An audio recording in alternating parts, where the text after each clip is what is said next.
Symbol വെച്ചാണ്. രാഹുലിന്റെ കൂട്ടത്തിൽ 3 പ്രണയത്തിന്റെ ഹാർട്ട്, ചുമന്ന ഹാർട്ടിന്റെ സിമ്പൽ. എനിക്കറിയില്ല റേപ്പ് ചെയ്ത ഒരാളെയോ പീഡിപ്പിച്ച ഒരാളെയോ അങ്ങനെ ആരെങ്കിലും സേവ് ചെയ്യുമോ. 2, പീഡിപ്പിച്ച ആളുടെ കൂടെ ചേർന്ന് ക്രൈംബ്രാഞ്ചിനെ കൊണ്ടുവന്നില്ലേ? എത്ര കേരള പോലീസിനെ കൊണ്ടുവന്നു? ഇങ്ങനെ ഒരു നാണവും മാനവും ഇല്ലാതെ വ്യാജ വ്യാജ വ്യാജ എന്ന് കരയാനല്ലാതെ ഒരു FIR എടുപ്പിക്കാൻ നിങ്ങളുടെ ആഭ്യന്തര വാഴയ്ക്ക് നന്നാക്കിയെന്നല്ലാതെ വേറൊരു പരിപാടി പിണറായി ഒന്നും ചെയ്യത്തില്ല. നാട്ടുകാർക്ക് എന്താ ചെയ്തു? ഞാൻ നോക്കിയിട്ട് ഉമ്മൻചാണ്ടി ആയിരുന്നു നല്ലത്. ഉമ്മൻചാണ്ടി ഇപ്പൊ മരിച്ചുപോയില്ലേ. രാഹുൽ മാങ്കൂട്ടമായിട്ട് ബന്ധപ്പെട്ട് ഈ ഒരു കേസ് കോടതിയിൽ തള്ളിപ്പോത്തേ ഉള്ളൂ. കാരണം ഈ ഒരു കേസ് കോടതിയിൽ നിലനിൽക്കത്തില്ല. കാരണം പരസ്പര സമ്മതത്തോടു കൂടി ലൈംഗിക ബന്ധത്തിൽ ഏർപ്പെട്ടതിന് ശേഷം അവസാനം അങ്ങോട്ടും ഇങ്ങോട്ടും വഴക്കുണ്ടായതിനു ശേഷം ഒരാളെ മേലിന് മാത്രം കുറ്റം ചുമർത്തി രക്ഷപ്പെടാമെന്ന് വിചാരിക്കുന്നത് അത് ഒട്ടും നല്ലതായിട്ടുള്ളൊരു കാര്യമായിട്ട് എനിക്ക് തോന്നുന്നില്ല. അതുകൊണ്ടാണ് ഞാൻ പറഞ്ഞത് ഇത് കോടതിയിലും കോടതിയുടെ കാഴ്ചപ്പാടിലും കോടതി ഇതിന് വിധി എഴുതുന്നതെന്ന് വെച്ച് കഴിഞ്ഞാൽ ഇത് കോടതി നിലനിൽക്കത്തില്ല. ഇത് പരസ്പര സമ്മതത്തോടു കൂടി മാത്രമാണ്. അല്ലെങ്കിൽ ഈ പറയുന്ന പോലെ വല്ല വണ്ടിയിലോ വല്ല കാറിലോ പിടിച്ച് ബലാത്കാരമായിട്ട് പിടിച്ചു കൊണ്ടുപോയി പീഡിപ്പിക്കണം. അതിനൊക്കെ നമുക്ക് പീഡനം എന്ന് പറയാം. ഇതിന് പരസ്പര സമ്മതത്തോടു കൂടി പോകുന്നതിന് ഒരിക്കലും പീഡനം എന്ന് പറയാൻ പറ്റത്തില്ല.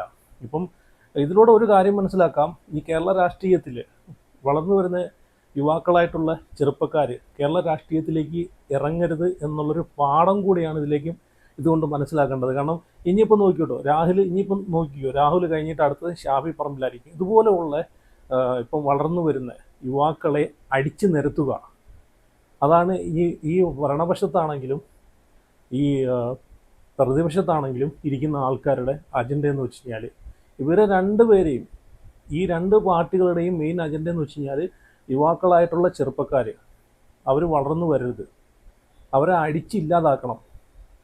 ഞങ്ങളെപ്പോലുള്ള കിളവന്മാർ പടുകുഴിയിലേക്ക് കാലും നീട്ടിയിരിക്കുന്ന ആളുകളായിട്ടുള്ള ഞങ്ങൾ വേണം ഇനിയും ഈ കേരളം അങ്ങോട്ട് ഭരിച്ചുകൊണ്ട് പോകുന്നത് എന്നുള്ളൊരു ചിന്തയുണ്ടല്ലോ, എന്നൊരു വൃത്തികെട്ട ദുഷിച്ച ചിന്തയാണ് ഇതിനൊക്കെ കാരണം.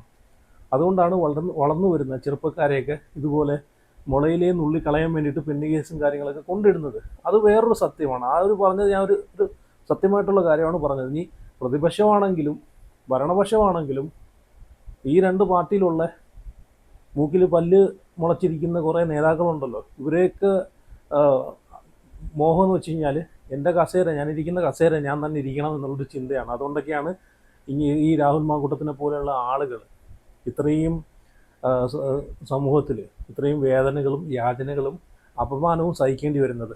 ഇവിടെ രാഹുലിനെ ഞാൻ ന്യായീകരിക്കുമല്ല. ഒരു പൊതുപ്രവർത്തകൻ എന്ന നിലയ്ക്ക്, ഒരു രാഷ്ട്രീയ നേതാവ് എന്ന നിലയ്ക്ക് ഇതുപോലുള്ള പെണ്ണ് കേസിലൊന്നും ചെന്ന് ചാടാൻ പാടുള്ളതല്ല, അത് വേറൊരു കാര്യം. പക്ഷേ ഇവിടെ രാഹുലിനെ മാത്രം അങ്ങനെ കുറ്റക്കാരനാക്കാനും പറ്റത്തില്ല. കാരണം രാഹുൽ മാത്രമല്ല ഇവിടെ തെറ്റ് ചെയ്തിട്ടുള്ളത്. ഈ പറഞ്ഞിട്ടുള്ള ഇരയാക്കപ്പെട്ടിട്ടുണ്ടെന്ന് പറയുന്ന ആ 3 പരാതിക്കാരികളും അവരുൾപ്പെടെ തെറ്റ് ചെയ്തിട്ടുണ്ട്. രാഹുലും ബലാത്കാരമായിട്ട് പിടിച്ചുകൊണ്ട് പോയതല്ലല്ലോ, അവരെയൊക്കെ സമ്മതത്തോടു കൂടി മാത്രമാണല്ലോ ഇതൊക്കെ നടന്നിട്ടുള്ളത്. അതുകൊണ്ടാണ് ഞാൻ പറഞ്ഞത് രാഹുൽ മാത്രമല്ല, ഇത് രണ്ട് പേരുടെയും ഭാഗത്തു നിന്നുള്ള തെറ്റുകളാണ്. അതുകൊണ്ട് ഇതിന് ഒരാളെ മാത്രം കോടതിക്ക് ഇതിനെ എങ്ങനെ ശിക്ഷിക്കാൻ പറ്റും? എല്ലാം കഴിഞ്ഞതിന് ശേഷം വിവാഹ വാഗ്ദാനം നൽകി പീഡിപ്പിച്ചു എന്ന് പറയുന്നതിൽ എന്തർത്ഥമാണുള്ളത്? എന്തായാലും ഇതിനെപ്പറ്റി രാഹുൽ ഈശ്വർ ഇപ്പോൾ 3ാമത്തെ പരാതി വന്നല്ലോ, 3ാമത്തെ പരാതിയിൽ രാഹുൽ ഈശ്വർ പറയുന്ന വാലിഡ് ആയിട്ടുള്ള പോയിന്റ്, അത് നിങ്ങൾ എത്ര പേര് ആ രാഹുൽ ഈശ്വർ പറഞ്ഞ പോയിന്റ് നോട്ട് ചെയ്ത് കാണുമെന്ന് എനിക്കറിയത്തില്ല. പക്ഷെ അത് വാലിഡായിട്ടുള്ള കറക്റ്റ് പോയിന്റാണ് പുള്ളിക്കാരൻ പറഞ്ഞത്. കാരണം ഈ 3ാമത്തെ പരാതിയിൽ വന്നേക്കുന്ന ചാറ്റുകളെല്ലാം പുറത്തു വന്നിട്ടുണ്ട് അല്ലേ. അപ്പം ആദ്യം തന്നെ ഞാൻ പറയട്ടെ, ഇപ്പം നമുക്ക് ഇന്നത്തെ കാലത്ത് നമ്മളെ സ്വന്തം ഇപ്പം തന്തയും തള്ളയും വരെ ഉണ്ടാക്കിയെടുക്കാൻ പറ്റുന്ന കാലത്താണ് ഈ നമ്മളെ ഇന്നത്തെ ഒരു സമൂഹം പോയിക്കൊണ്ടിരിക്കുന്നത്. AI വെച്ച് എന്തൊക്കെ നമുക്ക് ഉണ്ടാക്കിയെടുക്കാം അല്ലേ. സോഷ്യൽ മീഡിയകളിൽ നമ്മൾ കാണുന്ന ഫോട്ടോസും വീഡിയോസും നമ്മൾ പോലും ഞെട്ടിപ്പോവും. നമ്മളെ AI വീഡിയോ ആണെന്ന് പോലും നമുക്കറിയത്തില്ല, അത്രയ്ക്കും ഒറിജിനാലിറ്റിയാണ് പല AI വീഡിയോകളും നമ്മൾ കാണുന്ന സമയത്ത്. അപ്പോൾ അങ്ങനെ ഒരു കാലഘട്ടത്തിൽ ഇതുപോലെ കുറേ ചാറ്റും കുറേ ഇതുപോലെ വോയിസും ഇതൊക്കെ കൊണ്ടുവന്നെന്ന് എഴുതിയിട്ട് അത് ഒരിക്കലും ഇന്നയാളുടെയാണ് നമുക്ക് പറയാൻ പറ്റത്തില്ല. അതിന് കറക്റ്റായിട്ടുള്ള തെളിവ് വേണം, അതാണ് പറയുന്നത്. അതിൽ 100% ഇന്നയാളുടെ ചാറ്റാണ് എന്നതിനുള്ളൊരു തെളിവ് ഉണ്ടായാൽ മാത്രമേ അത് നമുക്ക് വിശ്വസിക്കാൻ പറ്റൂ. ഇപ്പം തന്നെ വന്ന ചാറ്റുകളിലൂടെ തന്നെ നമുക്ക് മനസ്സിലാക്കാം. അതൊക്കെ ഒരു അപ്പുറം ഒരാൾക്ക് 2 മൊബൈൽ ഉണ്ടെങ്കിൽ എന്ത് എളുപ്പമായിട്ട് രണ്ട് വാട്സാപ്പ് ക്രിയേറ്റ് ചെയ്ത്, രണ്ട് സിം ഉണ്ടെങ്കിൽ രണ്ട് ഫോൺ വഴി ഇട്ടിട്ട് വാട്സാപ്പ് ക്രിയേറ്റ് ചെയ്ത് ഒരു പ്രൊഫൈലും കൊടുത്തിട്ട് പ്രമുഖരായിട്ടുള്ള രാഷ്ട്രീയ നേതാക്കളെ അല്ലെങ്കിൽ സിനിമ മേഖലയിലുള്ള ആളുകളുടെ ഫോട്ടോസും കൊടുത്തിട്ട് അങ്ങോട്ടും ഇങ്ങോട്ടും ചാറ്റ് ചെയ്ത് പലതും നമുക്ക് സോഷ്യൽ മീഡിയയിലൂടെ സ്പ്രെഡ് ചെയ്യാമല്ലോ. അപ്പോൾ ഒറ്റയടിക്ക് ഇത് കണ്ടപ്പോഴത്തേക്ക് എനിക്ക് സത്യം പറഞ്ഞാൽ എനിക്ക് വിശ്വാസം വന്നിട്ടില്ല. കാരണം രാഹുൽ ഈശ്വർ പറയുന്ന ആ ഒരു പോയിന്റ് നിങ്ങൾ ആദ്യം ഒന്ന് കണ്ടു നോക്ക്. ഈ പെൺകുട്ടിയുടെ ചാറ്റാണല്ലോ ഇപ്പോൾ പുറത്തു വന്നത്. ആ പെൺകുട്ടി അതിൽ രാഹുലിന്റെ പേര് സേവ് ചെയ്തിരിക്കുന്നത് രാഹുൽ ലവ് ലവ് ലവ് എന്ന 3 സിമ്പൽ വെച്ചാണ്. രാഹുലിന്റെ കൂട്ടത്തിൽ 3 പ്രണയത്തിന്റെ ഹാർട്ട്, ചുമന്ന ഹാർട്ടിന്റെ സിമ്പൽ. എനിക്കറിയില്ല റേപ്പ് ചെയ്ത ഒരാളെയോ പീഡിപ്പിച്ച ഒരാളെയോ അങ്ങനെ ആരെങ്കിലും സേവ് ചെയ്യുമോ. 2, പീഡിപ്പിച്ച ആളുടെ കൂടെ ചേർന്ന് ഒരു ഫ്ലാറ്റ് മേടിക്കാൻ ഏതെങ്കിലും യുവതി തീരുമാനിക്കുമോ എന്ന് എനിക്കറിയില്ല. ഞാൻ അതിലും കൂടുതൽ കടുപ്പിച്ച് പറയുന്നില്ല. ഈ കാര്യം കേരളത്തിൽ പറയുന്ന ഏക വ്യക്തി ഞാനാണ്. അതുകൊണ്ട് എൻ്റെ ജാമ്യം ക്യാൻസൽ ചെയ്യാൻ പോലീസ് നാളെ കോടതി അപ്രോച്ച് ചെയ്തിട്ടുണ്ട്. ഈ ഗ്രൗണ്ടും കൂടെ പറഞ്ഞ് സീരിയൽ ഒഫൻഡറെ ഡിഫെൻഡ് ചെയ്യുന്ന എന്താ പറയണേ സൈബർ അബ്യൂസുകാരനാണ് രാഹുൽ ഈശ്വർ എന്ന് പറയും. അതുകൊണ്ട് ഞാൻ എൻ്റെ പരിമിതിക്കുള്ളിൽ നിന്ന് പറയാം. രാഹുൽ 3 ലവ് ആണ് നിങ്ങൾ കാണിച്ച ചാറ്റിലെ കാര്യം. 2, പീഡിപ്പിച്ച രാഹുലിനോടൊപ്പം ചേർന്ന് ഫ്ലാറ്റ് മേടിക്കാൻ ഒരു പെൺകുട്ടി തീരുമാനിക്കുന്നു. 24-ന്റെ അടക്കം ന്യൂസ് ഞാൻ നേരത്തെ കാണുകയുണ്ടായി. അതിൽ പറഞ്ഞിരിക്കുന്നത് ആദ്യ മീറ്റിംഗിൽ തന്നെ രാഹുൽ കടന്നു പിടിച്ച് റേപ്പ് ചെയ്തു തുടങ്ങിയ കാര്യങ്ങളാണ്. മുഖത്തിൽ തുപ്പിയ, ചവിട്ടിയ അല്ലെങ്കിൽ ഉപദ്രവിച്ച, റേപ്പ് ചെയ്ത ഒരു പയ്യന്റെ കൂടെ, ഒരു പുരുഷന്റെ കൂടെ ഒരു സ്ത്രീ ഫ്ലാറ്റ് മേടിക്കാൻ ആഗ്രഹിക്കുമോ? ഞാൻ ഈ പരാതിക്കാരുടെ പരാതിയിൽ പറഞ്ഞതായി പുറത്തു വരുന്ന വിവരങ്ങൾ കൂടി രാഹുൽ ഈശ്വർ ഒന്ന് പറയാം. കണ്ടല്ലോ, 3ാമത്തെ പരാതിയിൽ പറഞ്ഞേക്കുന്ന കാര്യം എന്ന് വെച്ചാൽ, പരാതിക്കാരി പറഞ്ഞേക്കുന്ന കാര്യം എന്ന് വെച്ച് കഴിഞ്ഞാൽ ആദ്യ മീറ്റിങ്ങിൽ തന്നെ അതിക്രൂരമായിട്ട് കടന്നു പിടിച്ചു, പീഡിപ്പിക്കാൻ ശ്രമിച്ചു, പീഡിപ്പിച്ചു, ബലാത്കാരമായിട്ട് മുഖത്ത് തുപ്പയും എടുക്കുകയൊക്കെ ചെയ്തെന്നാണ് പറയുന്നത്. അങ്ങനെയുള്ളൊരു വ്യക്തിയുടെ ഈ വിഷയങ്ങളൊക്കെ നടന്നിട്ട് ഇന്നോ ഇന്നലെ അല്ല. ഇതൊക്കെ ഇന്നോ ഇന്നലെ ആണെങ്കിൽ നമുക്ക് പറയാം. അത്രയും സമയം കിട്ടിക്കാണത്തില്ല. നമ്പറിനകത്തുള്ള ആ പേര് കണ്ടില്ലേ, 3 ലവ് ചിഹ്നം ഇട്ടേക്കുന്നത്. ഇത്രയും വെറുപ്പുള്ള ആളുടെ പേര് സേവ് ചെയ്തേക്കുന്നത് രാഹുലിന് എഴുതിയിട്ട് 3 ചിഹ്നമാണ്. ഇനിയിപ്പോൾ നമുക്ക് വേണമെങ്കിൽ ചിന്തിച്ച് പറയാം, ഇത് 3ാമത്തെ ആളായതുകൊണ്ട് ചിലപ്പോൾ 3ാമത്തെ ലവ് ചിഹ്നം ഇട്ടാന്ന് വേണമെങ്കിൽ നമുക്ക് അതിലൂടെ നമുക്ക് മനസ്സിലാക്കാവുന്നേ ഉള്ളൂ. ആദ്യത്തെ ലവ് ചിഹ്നം ഇപ്പം 1, 2, 3 പരാതിയാണല്ലോ വന്നിട്ടുള്ളത്. അപ്പം 3 പരാതിയിലെയും ഓരോ ഇതായിട്ട് ആദ്യത്തെ ഒരു ലവ് ചിഹ്നം, രണ്ടാമത്തെ ഒരു ലവ് ചിഹ്നം, 3ാമത്തെ ചിലപ്പോൾ ആദ്യത്തെ പരാതിക്കാരി എന്ന് പറയുന്ന ആ ഒരു പരാതിയിൽ സ്ക്രീൻഷോട്ട് എടുത്തു കഴിഞ്ഞാൽ ചിലപ്പം രാഹുൽ ഒരു ലവ് ചിഹ്നം കാണും, രണ്ടാമത്തത് 2 കാണും, 3ാമത്തത് 3 കാണും. പിന്നെ ഇതെല്ലാം ഈ പരാതിയെല്ലാം വന്നേക്കുന്നത് ഒറ്റ ആളിൽ നിന്നാണെന്ന് നമുക്ക് മനസ്സിലാക്കാവുന്നേ ഉള്ളൂ. കാരണം എല്ലാ പരാതിയിലും പറഞ്ഞേക്കുന്ന കാര്യങ്ങൾ ഒന്നാണ്. രാഹുൽ ഒരേപോലെ വിവാഹ വാഗ്ദാനം നൽകി പീഡിപ്പിച്ചു, അത് കഴിഞ്ഞിട്ട് ഗർഭചിത്രം നടത്തി എന്നൊക്കെ എല്ലാ പരാതിയിലും ഒന്നാണ് പറഞ്ഞേക്കുന്നത്. പിന്നെ ലാസ്റ്റ് 3ാമത്തെ പരാതിയിൽ മാത്രമേ ഉള്ളൂ 1-2 കാര്യങ്ങൾ ഒന്ന് ആഡ് ചെയ്തത്. മുഖത്ത് കാക്കിച്ച് തുപ്പിയെന്നും മുഖത്ത് അടിച്ചെന്നൊക്കെ. അത് ജസ്റ്റ് ഒരു ഇതിന് വേണ്ടിയിട്ട്, ഒരു ത്രില്ലിന് വേണ്ടിയിട്ട് ഇരിക്കട്ടെ എന്ന് പറഞ്ഞ് ഇട്ട് കൊടുത്തായിരിക്കും. പക്ഷേ ഈ പരാതിയുടെ എല്ലാം ഡ്രാഫ്റ്റ് വന്നേക്കുന്നത് ഒരേ സ്ഥലത്തു നിന്നാണ്, ഒരേ വ്യക്തിയുടെ തലയിൽ നിന്നാണ് വന്നേക്കുന്നത് എന്ന് നമുക്ക് ആഹാരം കഴിക്കുന്ന ജനങ്ങൾക്ക് മനസ്സിലാക്കാനേ ഉള്ളൂ. അപ്പം ഈ രാഹുൽ ഈശ്വർ പറഞ്ഞതുപോലെ ഇത്രയും വെറുത്ത ഒരാളെ ഇപ്പോഴും രാഹുൽ 3 ലവ് ഇട്ടിട്ട് സേവ് ചെയ്ത് വെച്ചേക്കുന്ന കാര്യം വല്ലതും ഉണ്ടോ? അപ്പം അതിലൂടെ തന്നെ നമുക്ക് മനസ്സിലാക്കാവുന്നേ ഉള്ളൂ. കാരണം ഇത് ജനങ്ങളിൽ എങ്ങനെയെങ്കിലും വിശ്വസിപ്പിക്കണം, ജനങ്ങളെ കൊണ്ട് വിശ്വസിപ്പിക്കണം. അത്രയ്ക്കും ഇവർ പരസ്പരം അങ്ങോട്ടും ഇങ്ങോട്ടും അറിയാവുന്ന ആൾക്കാരാണെന്ന് എങ്ങനെയെങ്കിലും ജനങ്ങളെ, ഇത് കാണുന്ന സ്ക്രീൻഷോട്ട് കാണുന്ന ജനങ്ങളെ കൊണ്ട് വിശ്വസിപ്പിക്കണം. അതാണ് വേണ്ടുന്നത്. പിന്നെ ആദ്യത്തെ ഫസ്റ്റ് മീറ്റിങ്ങിൽ തന്നെ, കണ്ടുമുട്ടലിൽ തന്നെ കയറി പീഡിപ്പിച്ചെന്ന് പറയുന്നുണ്ട്. ആ വ്യക്തിയുമായിട്ട് ഈ പറഞ്ഞ പോലെ ഫ്ലാറ്റ് മേടിക്കേണ്ട വലിയ കാര്യമുണ്ടോ? പിന്നെ ആ വ്യക്തിക്ക് വില കൂടിയ ചെരുപ്പുകൾ മേടിച്ചു കൊടുത്തു, അടിവസ്ത്രം വരെ മേടിച്ചു കൊടുത്തു എന്നാണ് പറയുന്നത്. ഒരു അടിവസ്ത്രം പോലും മേടിക്കാനുള്ള ഒരു ഗതി MLAക്ക് ഇല്ലയോ എന്നാണ് എൻ്റെ ഒരു ചോദ്യം. നിങ്ങളൊന്ന് ചിന്തിച്ച് നോക്കിയേ. ഇതിനൊക്കെ ഇത് കേൾക്കുന്ന ആൾക്കെങ്കിലും ഒരു ഇത് വേണ്ടേ? എന്തായാലും കൊള്ളാം. എന്തായാലും ഇതിനെ പറ്റിയിട്ട് ഇത് രാഹുൽ മാങ്കൂട്ടത്തിൻ്റെ അഭിഭാഷകൻ പറയുന്നതും കൂടെ ഒന്ന് കേട്ട് നോക്കുക. കാരണം കോടതി 21 വരെ രാഹുലിനെ അറസ്റ്റ്, 2ാമത്തെ പരാതിയുടെ അടിസ്ഥാനത്തിൽ രാഹുലിനെ അറസ്റ്റ് ചെയ്യാൻ പാടില്ല എന്നാണ് കോടതി വരെ പറഞ്ഞേക്കുന്നത്. അതുമാത്രമല്ല, രാഹുൽ പറഞ്ഞിട്ടുണ്ട്, പോലീസുകാരോട് പറഞ്ഞിട്ടുണ്ട്, നിങ്ങൾ എപ്പം വിളിച്ചാലും, ഏത് പാതിരയ്ക്ക് വിളിച്ചാലും ഞാൻ വന്ന് ഹാജരാവാൻ ഞാൻ റെഡിയാണെന്ന് വരെ പറഞ്ഞേക്കുന്ന രാഹുൽ മാങ്കൂട്ടത്തിന് രാത്രി 12 മണിക്ക് നട്ടപ്പാതിരയ്ക്ക്, അതും ഞായറാഴ്ച അവധിയാണ്, കോടതി അവധിയാണ്, ബുദ്ധി നോക്കണം, എന്നാൽ മാത്രമേ ജയിലിലേക്ക് ഒരു ദിവസമെങ്കിലും ജയിലിൽ പിടിച്ചിടണമെന്നുള്ളൊരു വാശിയുണ്ടല്ലോ. അതാണ് ഇവിടെ നമ്മൾ കണ്ടത്. അപ്പോൾ എന്നാൽ രാഹുൽ മാങ്കൂട്ടത്തിനെ 12 മണിക്ക് ബലാത്കാരമായിട്ട് മുറിയിലേക്ക് കയറി പിടിച്ചു കൊണ്ടുവന്നു. വേറെ ഒരാളോടും അഭിഭാഷകനോടോ അല്ലെങ്കിൽ രാഹുൽ മാങ്കൂട്ടവുമായിട്ട് ബന്ധപ്പെട്ട ഒരു മനുഷ്യരോടും രാഹുലിനോട് പോലും പറഞ്ഞിട്ടില്ലെന്നാണ് പറയുന്നത്. എന്തിനാ അറസ്റ്റ് ചെയ്തതെന്ന് പോലും രാഹുൽ ആ വീഡിയോ എല്ലാം നമ്മൾ കണ്ടതാണല്ലോ. രാഹുലിനെ അറസ്റ്റ് ചെയ്യാനായിട്ട് പോകുന്ന വീഡിയോ അല്ല. രാഹുൽ ആ വീഡിയോക്കകത്ത് ചോദിക്കുന്നുണ്ട്. അപ്പോൾ രാഹുൽ ഇതിനകത്ത് പറയുന്ന കാര്യം എന്ന് വെച്ച് കഴിഞ്ഞാൽ തെറ്റിദ്ധരിപ്പിക്കാൻ കൊണ്ട് ജനങ്ങളെ തെറ്റിദ്ധരിപ്പിക്കാൻ പറയുന്ന കാര്യം രാഹുൽ 3 വട്ടം വിളിച്ചിട്ട് പോലും വാതിൽ തുറന്നില്ലെന്നൊക്കെയാണ് പറയുന്നത്.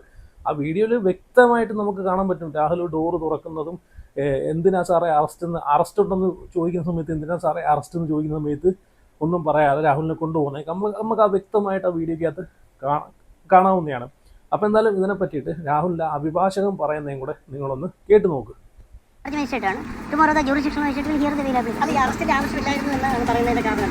എന്ന് വെച്ച് കഴിഞ്ഞാൽ ഒരു കേസിനകത്ത് ബെയിൽ കിട്ടിയിട്ടുണ്ട്, anticipatory bail regarding the Bangalore case. Okay, other one അവിടെ ബെയിൽ ഡിനേ ചെയ്തു ട്രിവാൻഡ്രം സെഷൻസ് കോർട്ടിൽ.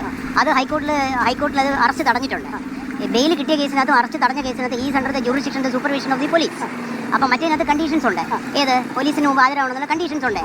He has already given several messages to the DYSP as well as to Pungalli the DIG that please specify the time and place. I will come and appear. And Pungalli has replied stating that we will inform you. I have the mobile shots with me. Let it be the third case or the fourth case or the 100th case. He can be asked to appear. If he does not appear, get the other 2 bails cancelled. അതുപോലെ അപ്പം പിന്നെ 3 കേസിന് അത് പോതില്ലേ? അതല്ലേ സാധാരണ ചെയ്യുക. സാമ്പത്തിക ചൂഷണത്തിന്റെ ഒരു പരാതി കൂടി ഈ ഒരു കേസിലുണ്ട്. ഏത് കേസിനാണ്? മൂന്നാമത്തെ കേസിൽ എന്നാര് പറയുന്നു? ഞാൻ I have not study the records. കേട്ടല്ലോ, ഇതൊക്കെ ഒരു അജണ്ടയുടെ ഭാഗമായിട്ട് രാഹുലിനെ അറസ്റ്റ് ചെയ്യണം. കാരണം തന്ത്രിയുടെ വായിൽ നിന്ന് പല കാര്യങ്ങളും വീണ് കഴിഞ്ഞാൽ അത് മന്ത്രിയെ പിടിക്കാൻ എളുപ്പമാണല്ലോ. കാരണം തന്ത്രിയെ അറസ്റ്റ് ചെയ്തതിൻ്റെ പിറ്റേന്നാണ്. ഒരു ദിവസം പോലും 24 മണിക്കൂർ പോലും കംപ്ലീറ്റ് ആയിട്ടില്ല. തന്ത്രിയുടെ വീട്ടിൽ SIT റെയ്ഡ് നടത്തി. എന്നിട്ട് അതിൻ്റെ ഒരു വിവരങ്ങളും ഇതൊക്കെ ഈ രാഹുൽ മാങ്കൂട്ടത്തിൻ്റെ ഈ ഒരു അറസ്റ്റും ഈ ഒരു വിഷയങ്ങളും സോഷ്യൽ മീഡിയയിൽ അല്ലെങ്കിൽ സമൂഹത്തിൽ വാർത്താ ചാനലുകളിൽ കത്തിച്ച് നിർത്തുന്നതിൻ്റെ കാര്യം എന്താണെന്ന് വെച്ച് കഴിഞ്ഞാൽ ഈ തന്ത്രിയുടെ വീട്ടിൽ അന്ന് റെയ്ഡ് നടത്തി. അന്ന് തന്നെ SIT ടീമുകളും പോയി അവിടെ റെയ്ഡ് നടത്തി.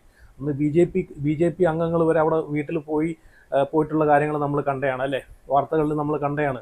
അപ്പം അന്ന് നടത്തിയ റെയ്ഡിൻ്റെ അടിസ്ഥാനത്തിൽ നടന്നിട്ടുള്ള ഒരു വിവരങ്ങളും ഒരു കാര്യങ്ങളും നമുക്ക് ഇതിനെ പറ്റിയിട്ട് അവിടെ എന്താണ് അവിടെ റെയ്ഡ് നടത്തി കണ്ടുപിടിച്ചത്, എന്താണ് അവിടുത്തെ രേഖകൾ, തന്ത്രിയുമായിട്ട് ബന്ധപ്പെട്ട് വീട്ടിലെ കാര്യങ്ങൾ, വീട്ടിലെ രേഖകളിൽ തന്ത്രിയുടെ ബാങ്ക് അക്കൗണ്ടിൻ്റെ കാര്യങ്ങൾ, തന്ത്രിയുടെ വീട്ടിൻ്റെ ആ ഉള്ളിലെ രഹസ്യങ്ങൾ, ഇതൊന്നും പിന്നെ കേരള ജനത അറിഞ്ഞിട്ടില്ല. അവിടെ എന്താണ് നടന്നിട്ടുള്ളത് പോലും അറിഞ്ഞിട്ടില്ല. അനധികൃതമായിട്ട് എന്തെങ്കിലും തന്ത്രിയുടെ വീട്ടിൽ കണ്ടെത്തിയോ പിടിച്ചിട്ടുണ്ടോ ഇതൊന്നും അറിഞ്ഞിട്ടില്ല. ഇതൊക്കെ മുക്കാൻ വേണ്ടിയിട്ട്, അതാണ് പറഞ്ഞാൽ അരിയാഹാരം കഴിക്കുന്ന ജനങ്ങൾക്ക് ഇതൊക്കെ ചിന്തിക്കാന്നുള്ളൂ. സാധാരണക്കാരായിട്ടുള്ള ജനങ്ങൾ ഇതൊക്കെ മനസ്സിലാക്കണം. അതിനെ പറ്റിയിട്ട് പിന്നെ ഒരു വാർത്തകളും നമ്മൾ കണ്ടില്ല. മാത്രവുമല്ല, തന്ത്രിക്ക് പെട്ടെന്നൊരു അസുഖം വരുന്നു, തന്ത്രിയെ ICUവിൽ കയറ്റുന്നു. അപ്പം നോക്കണം, തന്ത്രി ICUവിൽ കയറ്റി കഴിഞ്ഞാൽ തന്ത്രിയെ ചോദ്യം ചെയ്യലും അതുമായിട്ട് ബന്ധപ്പെട്ട കാര്യങ്ങളും സത്യങ്ങളൊന്നും വെളിയിലോട്ട് വരത്തില്ലല്ലോ, മാധ്യമങ്ങളിൽ ചർച്ചയാവത്തില്ലല്ലോ. ഈ ഒരു രാഹുൽ മാങ്കൂട്ടത്തിനെ അറസ്റ്റ് ചെയ്തത് തൊട്ട് തന്ത്രിയുടെ ഒരു വിവരങ്ങളും പിന്നെ നമ്മൾ സോഷ്യൽ മീഡിയയിൽ കണ്ടതില്ല, എല്ലാം മുക്കി. അപ്പം അത് എന്തിനു വേണ്ടിയിട്ടാണ്, ആർക്ക് വേണ്ടിയിട്ടാണെന്നെല്ലാം സാധാരണക്കാരായിട്ടുള്ള ജനങ്ങൾക്ക് മനസ്സിലാക്കാവുന്നേ ഉള്ളൂ. മന്ത്രിയുടെ അറസ്റ്റ് എങ്ങനെയെങ്കിലും വൈകിപ്പിക്കുക, അതാണ് വേണ്ടത്. അതാണ് ഇതിലൂടെ ഇനിയിപ്പം അടുത്തൊരു 3-4 മാസം വരെ ഈ രാഹുൽ മാങ്കൂട്ടവും വെച്ച് ഇങ്ങനെ ഓട്ടിക്കണം. സ്വർണ്ണക്കൊള്ള അത് നൈസായിട്ട് മുക്കാമെന്നാണ് വിചാരിക്കുന്നത്. പക്ഷേ ഇതൊന്നും ജനങ്ങൾ മറക്കാൻ പോകുന്നില്ല. ഇവിടെ ഭരണപക്ഷം ഭൂമി പിളർന്ന് താഴോട്ട് പൊയ്ക്കൊണ്ടിരിക്കുകയെന്ന് നല്ലപോലെ മനസ്സിലാക്കാവുന്നേ ഉള്ളൂ. കാരണം ഒരു സൈഡിൽ റെജി ലൂക്കോസ് BJPയിലേക്ക് ചാടി, മറു സൈഡിൽ അയ്യപ്പൻ്റെ സ്വർണം കട്ട നേതാക്കളെ പിടിച്ച് കുറേ എണ്ണത്തിനെ ജയിലിലടച്ചു. അപ്പം അത് കഴിഞ്ഞതിന് ശേഷം തന്ത്രിയെ പിടിച്ചു. ഇനി മന്ത്രിയിലേക്ക് പോകാൻ നേരമാണ് ഇങ്ങനെ കുറേ നാടകങ്ങളൊക്കെ നമ്മൾ കാണുന്നത്, രാഹുൽ മാങ്കൂട്ടത്തിൻ്റെ അറസ്റ്റ്. എന്തായാലും ഇതിനെ പറ്റിയിട്ട്, ഈ ഒരു വിഷയത്തിനെ പറ്റിയിട്ട് ജനങ്ങളെ പ്രതികരണം കൂടെ ഒന്ന് കണ്ടു നോക്കാം. പിണറായി ഒന്നിനും ഉപകരിക്കത്തില്ല. അവന്റെയൊക്കെ വീടൊക്കെ നന്നാക്കിയെന്നല്ലാതെ വേറൊരു പരിപാടി പിണറായി ഒന്നും ചെയ്യത്തില്ല. നാട്ടുകാർക്ക് എന്താ ചെയ്തു? അപ്പൊ ഞാൻ നോക്കിയിട്ട് ഉമ്മൻചാണ്ടി ആയിരുന്നു നല്ലത്. ഉമ്മൻചാണ്ടി ഇപ്പൊ മരിച്ചുപോയില്ലേ, ഇപ്പൊ എന്ത് പറയാൻ പറ്റും? ഇങ്ങനെ ആണെങ്കിൽ പിന്നെ വന്നിട്ട് വല്ല കാര്യമുണ്ടോ? അവര് കട്ടോട്ടെ പക്ഷേ കക്കണേന്റെ ഒരു വിധം ജനങ്ങൾക്ക് കൊടുത്തിട്ട് കട്ടോടി. സർക്കാരിന്റെ ഭരണം ഇപ്പൊ ആരോഗ്യ മേഖല തന്നെ കണ്ടില്ലേ, കൈയും കാലും ഒക്കെ വേറെ മുറിച്ച് കളയുന്ന ഒരു അവസ്ഥ. ഇതൊക്കെ അനാസ്ഥ എന്നല്ലാതെ എന്ത് പറയാൻ പറ്റും? വരല അല്ല കാര്യം വെച്ചിട്ടുണ്ടെങ്കിൽ ഭരണം അത്രയ്ക്ക് മാറ്റിച്ച് വെച്ചേക്കണം. അതുകൊണ്ടാണ് പാവങ്ങൾക്ക് അതിൻ്റെത് ചെയ്തു കൊടുത്താലല്ലേ പാവങ്ങൾക്ക് ഒരു നേരത്തെ കഞ്ഞിയെങ്കിലും കുടിക്കാൻ പറ്റുള്ളൂ. സാധാരണക്കാരന്റെ പാർട്ടിയാണ് ഭരിക്കുന്നത്. പക്ഷേ സാധാരണക്കാരനോടുള്ള ആ ഒരു പ്രവണത മാറി. അവർ പറഞ്ഞിട്ട് പിൻവാതി നിയമനം പോലെ തന്നെ അവർ കള്ളവോട്ട് ഇടപാട് ചെയ്യണമെന്നുണ്ടെങ്കിൽ അവർ വരുമായിരിക്കും. അല്ലാതെ അവർ എന്തായാലും ജനങ്ങൾ ചെയ്തെന്തായാലും അവർ അധികാരത്തിൽ കയറി. കാരണം ഇപ്പൊ ജനങ്ങളോടുള്ള സമീപനം തന്നെ അറിയാം. ആഭ്യന്തരമായാലും ആരോഗ്യമായാലും വിദ്യാഭ്യാസം ആയാലും ജോലിയുടെ ആയാലും അവരങ്ങനെ തന്നെയാണ്. അപ്പൊ അതിന് വേറെ മാറ്റമൊന്നുമില്ല. കാരണം പോലെ തന്നെ ജനങ്ങൾ ചെയ്തെന്തായാലും അവരിനി മൂന്നാം ഭരണത്തിലേക്ക് കയറാൻ സാധ്യതയില്ല. ഇപ്പൊ 2000 രൂപ പെൻഷൻ ആക്കിയെന്ന് എന്നും പറയുന്നുണ്ട്. എനിക്ക് ഇപ്പോഴും 1600 കിട്ടണേ. ഒരു പ്രാവശ്യം പോലും 2000 കിട്ടിയിട്ടില്ല. ഈ പറയുന്നതല്ലാണ്ട് കിട്ടുന്നില്ല. അത് അനുഭവം. ഞാൻ എന്റെ അനുഭവം എന്നാലും ജനങ്ങൾ വെറുതെ ഇനി കൈയും കെട്ടിയിരിക്കത്തില്ല. ജനങ്ങൾ പ്രതികരിച്ച് തുടങ്ങി. കാരണം സരിതയ്ക്ക് 10 കോടി വാഗ്ദാനം ചെയ്ത് ഉമ്മൻചാണ്ടിയെ ദ്രോഹിച്ചപ്പോഴത്തേക്ക് അന്ന് ജനങ്ങൾക്ക് ചിന്തിക്കാൻ ഇത്ര ഒരു ബുദ്ധി പോയില്ല. കാരണം അതുകൊണ്ടാണല്ലോ ഈ ഒരു 10 കൊല്ലം ജനങ്ങൾ അനുഭവിച്ചു പോയത്. എന്തായാലും ആ ഉമ്മൻചാണ്ടിക്കുണ്ടായ ഒരു അവസ്ഥ ഇനി കേരളത്തിലെ ജനങ്ങൾക്ക് ഉണ്ടാവാൻ സാധാരണക്കാരായിട്ടുള്ള ജനങ്ങൾ സമ്മതിക്കത്തില്ലെന്ന്. കാരണം ഇപ്പം അരിയാഹാരം കഴിച്ച് മുമ്പോട്ട് പോകുന്ന ആളുകൾക്ക് അറിയാം. അതുകൊണ്ട് ഒരു കാരണവശാലും ഇനി ഇതുപോലുള്ള മണ്ടത്തരങ്ങൾ ജനങ്ങൾ കാണിക്കത്തില്ല എന്നുള്ളൊരു 100% ഉറപ്പ് എനിക്കുണ്ട്. അപ്പം എന്തായാലും ഇപ്പം രാഹുൽ മാങ്കൂട്ടത്തിനെ പൂട്ടാൻ തന്നെ കാരണമായ ഒരു വീഡിയോ ഞാനിവിടെ വെച്ച് തരാം. കാരണം രാഹുൽ മാങ്കൂട്ടം പറയുന്ന ഓരോ വാക്കുകളും ഓരോ ആളുകളുടെ നെഞ്ചത്താണ് തറച്ചുകൊണ്ടിരുന്നത്. അതിന് ഏറ്റവും വലിയ തെളിവാണ് ഇപ്പോൾ രാഹുൽ മാങ്കൂട്ടത്തിൻ്റെ അറസ്റ്റ്. കാരണം രാഹുൽ തൊടുത്തുവിട്ട അമ്പുകൾ കൊള്ളേണ്ടത് തന്നെ കൊണ്ടിട്ടുണ്ടെന്നുള്ളൊരു തെളിവാണ് ഇപ്പോഴും രാഹുൽ മാങ്കൂട്ടത്തിൻ്റെ അറസ്റ്റ് തന്നെ. അപ്പം രാഹുൽ മാങ്കൂട്ടത്തിനെ പൂട്ടാൻ വേണ്ടിയിട്ട് രാഹുലിനോട് ഇത്രയും ദേഷ്യം തോന്നാൻ കാരണമായിട്ടുള്ള ആ ഒരു രാഹുലിൻ്റെ ഇടിവെട്ട് തീപ്പൊരി പ്രസംഗം ഞാൻ ഇവിടുന്ന് വെച്ച് തരാം. കാരണം പിണറായി വിജയനെ പോലും വാഴയോട് ഉപമിച്ച രാഹുലിൻ്റെ അന്നത്തെ ആ ഒരു പ്രസംഗമൊക്കെ അതൊക്കെ ഒരുപാട് ജനങ്ങൾ ഏറ്റെടുത്തിയാണ്. അതിലൂടെയൊക്കെയാണ് രാഹുൽ കയറി വരുന്നത്, ജനങ്ങളുടെ മനസ്സിലേക്ക് കയറുന്നത് തന്നെ. കാരണം എവിടെയും എന്തും ചങ്കൂറ്റത്തോടെ പറയാനുള്ളൊരു മനസ്സുണ്ടല്ലോ, ആ ഒരു മനസ്സാണ് മറ്റുള്ള ആളുകളിൽ നിന്ന് രാഹുലിനെ വേർതിരിച്ച് നിർത്തുന്നത് അല്ലേ. അതല്ല ആ ഒരു രാഹുലിനെ ഈ ഒരു ഇപ്പം നിൽക്കുന്ന ഒരു അവസ്ഥയിലേക്ക് കൊണ്ടെത്തിച്ച ആ ഒരു പ്രസംഗം. കാരണം അത്രയും ഇപ്പം നിൽക്കുന്ന ഒരു അവസ്ഥയിലേക്ക് എത്തിച്ചെന്ന് പറയാൻ കാരണം എന്ന് വെച്ച് കഴിഞ്ഞാൽ ഇതിനൊക്കെ ശേഷമാണ് പല ആളുകൾക്കും രാഹുലിനോട് ദേഷ്യം തന്നെ തോന്നി തുടങ്ങിയത്. അത്രയും വൈരാഗ്യമാണ്. കാരണം രാഹുൽ തൊടുത്തുവിട്ട വാക്കുകളും ജനങ്ങൾ എത്രത്തോളം അത് ആഴത്തിൽ ജനങ്ങളെ മനസ്സിൽ കയറിയിട്ടുണ്ടെന്ന് അതിലൂടെ തന്നെ മനസ്സിലാക്കാം.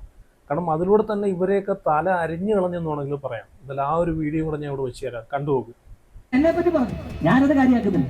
എന്തോ വ്യാജനം നാളില്ലണം നിനക്കൊക്കെ. 1.5 വർഷമായിട്ട് ഏത് വാഴയാണ് കേരളത്തിന്റെ ആഭ്യന്തരമന്ത്രി? 1.5 വർഷമായിട്ട് എനിക്കെതിരെ നിന്റെയൊക്കെ ഡിവൈഎഫ്ഐയുടെ നേതാക്കന്മാർ കൊടുത്ത ഒരു കേസിൽ തിരിഞ്ഞും മറിഞ്ഞും കിടന്ന എത്ര പോലീസാണ് അന്വേഷിച്ചത്? ക്രൈംബ്രാഞ്ചിനെ കൊണ്ടുവന്നില്ലേ? എത്ര കേരള പോലീസിനെ കൊണ്ടുവന്നു? ഇങ്ങനെ ഒരു നാണവും മാനവും ഇല്ലാതെ വ്യാജ എന്ന് കരയാനല്ലാതെ ഒരു FIR എടുപ്പിക്കാൻ നിന്റെയൊക്കെ ആഭ്യന്തര വാഴയ്ക്ക് കഴിഞ്ഞിട്ടുണ്ടോ? കണ്ടല്ലോ.